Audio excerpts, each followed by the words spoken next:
semuanya, saya kembali lagi masih dalam rangkaian tugas mata kuliah Pendidikan Kewarganegaraan yang diampu Bapak Dr. Surya Dharma, SPD MPD.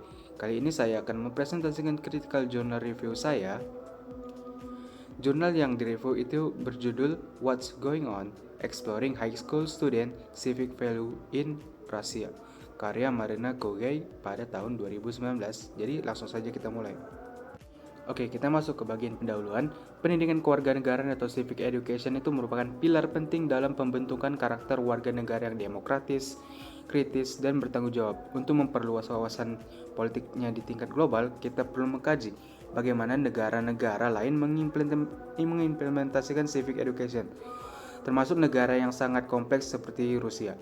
Jadi jurnal ini saya pilih karena membahas langsung implementasi civic education di Rusia, sebuah negara yang mengalami transisi besar-besaran secara beruntun pasca runtuhnya Uni Soviet pada tahun 1991 dan memiliki perjalanan sejarah pendidikan kewarganegaraan yang paling unik dan berlapis di dunia. Jadi identitas jurnalnya berjudul What's Going On? Exploring High School Student Civic Value in Russia, yang ditulis oleh Marina Kugay dari Faculty of Education Northeast Normal University, Chengchun, China, dan diterbitkan dalam European Journal of Education Studies oleh Open Access Publishing Group, volume 5 nomor 9 tahun 2019.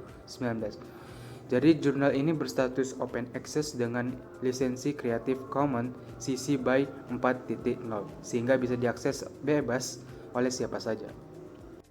Oke, lanjut pada kebagian pembahasan isi dan metodologi jurnal. Jadi jurnal Kogay pada 2019 mengeksplorasi sejauh mana siswa SMA di Rusia itu benar-benar mampu menginternalisasi civic values yang diajarkan di sekolah. Ada empat dimensi civic value yang dikaji. Yang pertama itu kesetaraan dan supremasi hukum. Kedua, hak asasi manusia. Ketiga, toleransi dan keberagaman budaya. Dan keempat, keterhubungan sosial. Dari sisi metodologi, penelitian dari sisi metodologi menggunakan desain mixed method dengan pendekatan explanatory sequential. Yang pertama itu mengumpulkan data kuantitatif melalui kuesioner, lalu dilanjutkan wawancara kualitatif untuk memperdalam temuan. Subjek penelitian adalah 200 siswa SMA di wilayah Far East, Rusia, yang itu sebuah kawasan perbatasan yang unik dengan karakteristik geografis dan budaya tersendiri. Oke, lanjut ke pembahasannya. Tujuan temuan utama jurnal ini sangat menarik karena siswa SMA Rusia itu secara umum memahami civic value pada tataran kognitif, namun mengalami kesulitan signifikan dalam menginternalisasinya secara nyata dalam sikap dan perilaku sehari-hari. Jadi singkatnya, mereka itu tahu tapi tidak benar-benar menghayati pada dimensi kesetaraan dan supremasi hukumnya. Siswa itu memahami teori tapi sangat skeptis terhadap penerapannya dalam realita.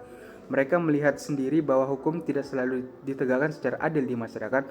Pada dimensi hak asasi manusia, pengetahuannya itu memadai, namun komitmen untuk memperjuangkannya itu masih rendah. Pada dimensi toleransi, meskipun secara lisan mendukung, masih ada kecenderungan etnosentrisme terhadap kelompok tertentu. Dan pada dimensi keterhubungan sosial, siswa itu cenderung mengutamakan individualisme daripada kepentingan kolektif. Dampak langsungnya itu dari penetrasi nilai neoliberal, dan temuan penting lainnya itu siswa memandang civic value itu hanya relevan dalam konteks formal dan institusional, tapi kurang relevan dalam kehidupan pribadi sehari-hari. Gap antara ranah publik dan privat ini merupakan warisan budaya Soviet yang masih mengakar kuat.